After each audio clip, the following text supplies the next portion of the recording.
কেন স্কুল কর্তৃপক্ষ জবাব দাও। ওই টাকা যার শিক্ষা তার এই নীতি ছাত্র সমাজ মানছে না। ইনকিলাব জিন্দাবাদ, এআইডিএসও জিন্দাবাদ। অবিলম্বে কম্পোজিট গ্র্যান্ডের টাকা স্কুলগুলিকে দিতে হবে। কম্পোজিট গ্র্যান্ডের টাকা আটকে রেখে ছাত্রছাত্রীদের কাছ থেকে টাকা তোলা হচ্ছে কেন? রাজ্য সরকার জবাব দাও। ইনকিলাব জিন্দাবাদ, এআইডিএসও জিন্দাবাদ।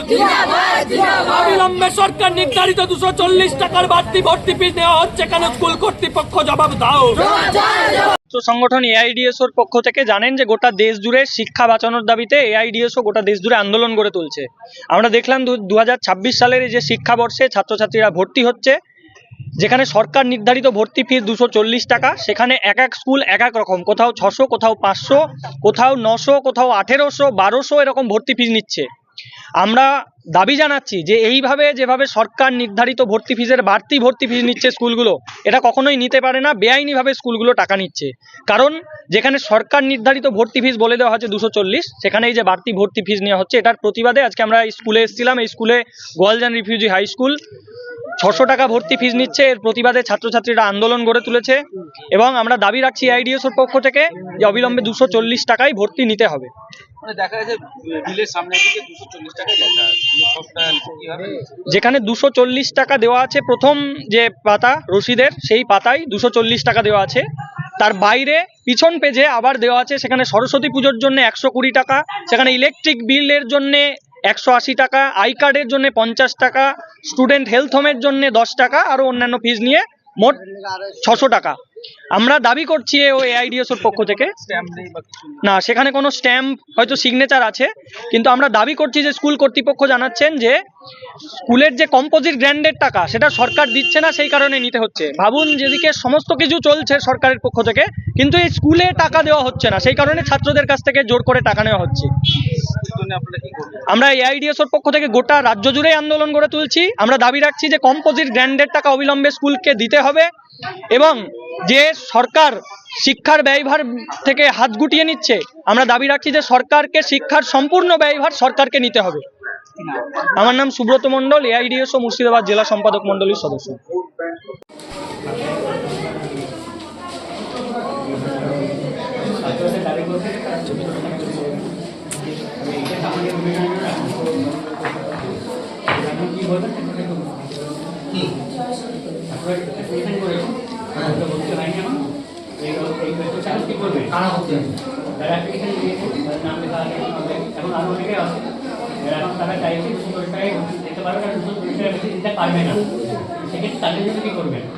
যারা পারবে না তারা দরখাস্ত বিবেচনা করতে পারা যাবে। দরখাস্ত বলতে স্যার বিবেচনা তো এখনই করতে হবে, ওইভাবে বসে কালকেই হচ্ছে, আপনার পরে কি বুঝতে পারবেন?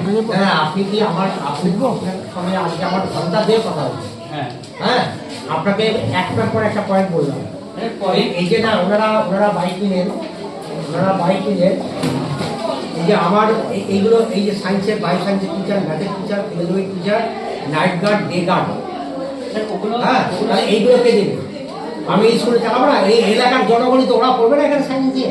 ওই যাদেরকে আপনারা নিয়ে এসছে এরা সায়েন্স পড়বে না? সায়েন্স তো পড়ছে। আমার তো 12 জন না 15 জন ছাত্র, 15 জন আছে না, 15 জন পিওর সায়েন্স দিয়ে পড়ছে এখানে। তাহলে তাদের এলাকার এটা দাবি, তারা তো বহন করে ওখানে ভর্তি হতে পারছে না। জেন একাডেমি বলুন, কলেজের স্কুল বলুন, তারা ভর্তি হতে পারছে না, তারা তো এইখানেই ভর্তি হবে। তাহলে এইখানে যখন ভর্তি হবে তাকে আমাকে তো টিচার প্রোভাইড করতে হবে।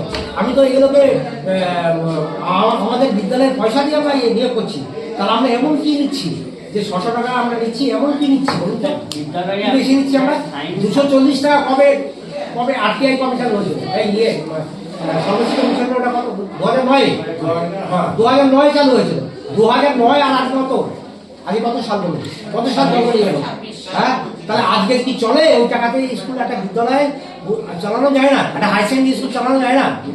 এত টিচার নাই, এত নাই, এত নাইট গার্ড নাই, নাই, টিচার নাই, আমি কি করে চালাবো? পরীক্ষার খরচ বেড়েছে, পরীক্ষার কাগজ, কোশ্চেন, এগুলো সবই খরচ বেড়েছে। তাহলে এগুলো আমরা পাবো কোথায়? হ্যাঁ বলেন। আজকে আপনারা একটু আগে বলেন না, একটা আই কার্ড, ওই যে আমার যে আই কার্ড আছে বাইরে বানাতে যান 100 টাকা করে একটা আই কার্ড হবে। দাঁড়া, আপনারা বললেন আমাকে যে 50 টাকা আই কার্ডে নিচ্ছেন আপনারা। একটা এত সুন্দর বানিয়ে তাকে আই কার্ড দেওয়া হচ্ছে স্কুল থেকে, আমরা ভর্তুকি দিয়ে সেটা করে দিচ্ছি, তাও আপনারা এটা নিয়েও বিতর্ক আপনারা সৃষ্টি করছেন। এটা ঠিক না, আমার মনে হয় সেটা আইকার্ডের জন্য স্কুল চালাতে গেলে আমরা কিছু আমার ম্যানেজিং কমিটি যা সিদ্ধান্ত নিয়েছে সেটাই ফাইনাল। আমার ম্যানেজিং কমিটি যা সিদ্ধান্ত নিয়েছে সেটাই ফাইনাল। হ্যাঁ, আমরা এর বাইরে আমি যেতে পারবো না। আমার ভর্তি যেভাবে চলছে চলবে, যে করাবে না, যে যে যার অসুবিধা হবে সে টিসি নিয়ে অন্য জায়গায় ভর্তি হবে। না কথা না, তাহলে আপনি ব্যবস্থা করবেন। আচ্ছা, হ্যাঁ, এই এসছিলেন ওনারা, ওই এসইউসি পার্টির পক্ষ থেকে বোধহয় এসছিলেন, ওদের সঙ্গে কথা বললাম, বুঝালাম। আমার স্কুলের প্রেসিডেন্ট এসছিলেন। তা আমরা গতবারের থেকে 80 টাকা, নাকি 80 টাকা আমরা ভর্তি বেশি নিচ্ছি এবার। তার মধ্যে আমরা কোন কোন খাতে ক টাকা নিচ্ছি আমি বলে দিচ্ছি। সরকারি দেয় হচ্ছে 240 টাকা, আর স্টুডেন্ট হেলথ হোম হচ্ছে 10 টাকা, সরস্বতী পূজা খাওয়া দাওয়া নিয়ে 120 টাকা, আর ছাত্রদের আইডেন্টি কার্ড আমরা স্কুল থেকে বানিয়ে দিই, এটার জন্য আমরা 50 টাকা করে নিচ্ছি। আর বিদ্যালয়ের ইলেকট্রিক পরীক্ষা, অন্যান্য উন্নয়ন ফি বাবদ আমরা 180 টাকা, এই মোট 600 টাকা আমরা নিচ্ছি। এবার বলি স্কুলের বার্ডেনগুলো দেখুন। এলাকাটা এমন একটা এলাকা, তা এইখানে সায়েন্স মানে এলাকার সাথে এখানে সায়েন্স চালানো হচ্ছে, তাহলে সায়েন্সের টিচার আমাদের এখানে নাই, ম্যাথের টিচার নাই আমাদের, বায়োলজির টিচার নাই আমাদের, ফিলোজফির টিচার নাই আমাদের, নাইট গার্ড আমরা নিয়োগ করেছি আমাদের স্কুলের পয়সা দিয়ে, ডে গার্ড যিনি ওই গয়েদা আমাদের আছেন একজন, যিনি সারাদিন ওই বিদ্যালয়ে ঝাড় দেয় এইসব নিয়ে, এদের পেমেন্টটাই আমাদের ম্যাক্সিমাম ইয়েতে চলে যাচ্ছে। অর্থাৎ একটা ধরুন 6,000 টাকার নিচে আগে কোনো টিচার পাওয়া যায় না।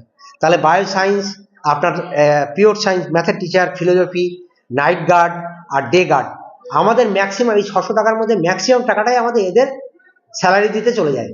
যেহেতু সরকার থেকে কোনো নিয়োগ নাই, কোনো ইয়ে নাই, ভ্যাকান্সি হয়ে পড়ে আছে এগুলো। তা এখন আমরা গার্জেনের সঙ্গে আমরা আলোচনা করেছি, আবারও করব, এমসির সঙ্গে রেজুলেশন করে আমরা এই ভর্তি ফি আমরা নিচ্ছি।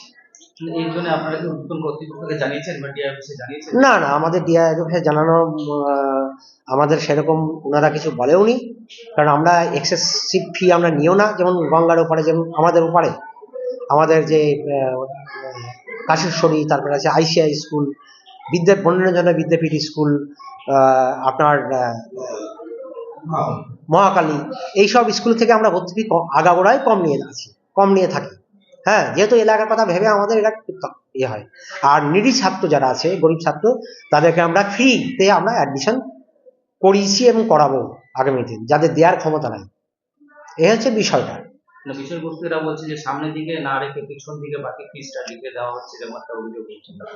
না, এইটা আমরা একটা অডিটের জন্য এটা লিখে রাখি, কিন্তু রসিদ আমরা দিয়ে দিই, রসিদে লিখেই দিয়ে দিই।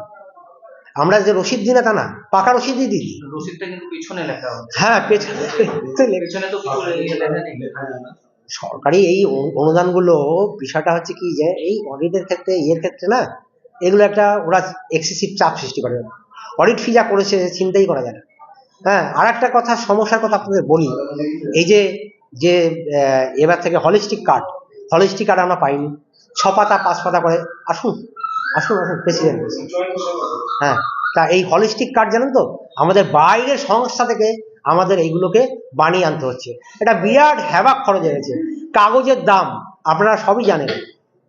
হ্যাঁ, প্রেসের যে পরীক্ষা, বিভিন্ন পরীক্ষার সংখ্যা বেড়ে গেছে। পরীক্ষার সংখ্যা আগে যা ছিল সেই সংখ্যা থেকে এখন উচ্চ মাধ্যমিক একটা পরীক্ষা দিলেও হতো, এখন 2টো পরীক্ষা 3টে পরীক্ষা হচ্ছে 11 থেকে। এইসব পরীক্ষা বিভিন্ন বিষয়টাই নিয়েই একটা আমরা নাজেহাল পরিস্থিতি আছি। সরকারের কোনো গ্র্যান্ট, কম্পোজিট গ্র্যান্ট বলুন বা অনুদান আমরা পাই না, কিছুই পাই না বললে চলে। তাই এত বড় একটা স্কুল আমরা এখন কি করে চালাবো বলেন তো, এইটুকু না নিয়ে? আমাদের কোনো গার্জিয়ান বলেনি আমাদেরকে যে আপনারা এত টাকা কেন নিচ্ছেন, বা যদি বেশি নিয়ে থাকি তাও কিন্তু তারা কোনো তাদেরকে বঞ্চিত করে বা তাদেরকে বিরাগ ভাজন করে আমরা কিন্তু করছি না। যে বলছে যে স্যার আমি পারবো না, আমাদেরকে এনেন, ঠিক আছে, তাদেরকে আমরা কনসেশন না উচ্চতর জানানো। যদি তারা আমাদেরকে বলে কেন নিচ্ছেন বা কি করছেন আমরা জানাবো। হ্যাঁ, জানাবো না কেন? তাদের ছত্রছায়ায় তো স্কুল চলছে। হ্যাঁ, না ওনারাও কিছু জানায়নি, আমরাও কিছু জানাইনি। আমার নাম Manindranath Biswas, headmaster of Goaljan BPG high school. ভর্তি করি তখন 450 টাকা করে নিয়েছিল, তারপর তখন আবার 500 টাকা, এখন আবার 100 টাকা বাড়াইছে। তাহলে এইগুলো যদি গরিব মানুষের পক্ষে কত অসুবিধা দেয় সেটা তো দেখুন। যে এই যে খেটে খাওয়া, এই সংসার চালানো, তারপরে এই ছেলেপেলের পড়াশোনা, তাহলে গরিব মানুষে কি করে চালাবে? এটা তো মাস্টারদের বোঝা উচিত। সরকারি ফিস তো 240 টাকা। হ্যাঁ, কত টাকা কেন নিচ্ছে জিজ্ঞাসা করেছিলেন? না জিজ্ঞাসা করিনি। এবার সবাই যদি একতা হয় তাহলে সেটা পারা যায়। এবার আমি বলে তো আমার কথা শুনবে না। কি চাইছেন আপনি? আমরা চাইছি যেন ফিসটা সরকারি যেমন নেয় সেরকমই যেন হয়। এই যে 240 টাকাই যেন হয়, তাহলে সব মানুষেরই সব সুবিধা হবে। বড় লোক হোক, তারপর গরিবই হোক, সবারই যেন একই সুবিধাই থাকে। আমার নাম রমা হাজরা। আমারও তো 7 পড়ছে, এখন 8 উঠছে। হ্যাঁ, 600 টাকা? মানে এই ভর্তি যে 240 টাকা লেখা আছে সামনে এখানে, আর পিছনে 600 টাকা কেন? 600 টাকাই নিল মনে হচ্ছে না? বেশি ভর্তি ফিস নিয়েছে বেশি। আমরা যেরকম দেখা থাকে ওরকম কেউ তো কোনো প্রতিবাদ করেনি, আমরা বলতে পারি যে আজকে যে প্রতিবাদ করছে বাইরে, যে আজকে 240 টাকা হচ্ছে ভর্তি ফি, তার বেশি নেওয়া হচ্ছে, এরকম একটা অভিযোগ। বলতে পারবো না, আমি আসি। কি নাম আপনার? স্বাগত গার্জেন নাকি ছাত্র? 600 টাকা নিল। 600 টাকা তো সরকারি অনুযায়ী মানে বেশি তো হচ্ছে আমাদের। আমাদের অসুবিধা, সরকারি তো ফি হচ্ছে 240 টাকা, সে জায়গায় দিল 600 টাকা। হ্যাঁ, দিতে তো অসুবিধা হচ্ছে। আমরা গরিব মানুষ, সরকারি স্কুলে পড়াচ্ছি, এত টাকা কেন চুপ দিব? না, স্যারের কাছে আবেদন করা হয়নি, কিন্তু এরা আন্দোলন করছে, এসে দেখছি যে আন্দোলন করছে, কিন্তু আমাদের ভর্তি করা হয়ে গেছে। হ্যাঁ, 600 টাকা। সেই মানে পড়তে এইটা উঠলো। আমার নাম সোনালী মন্ডল।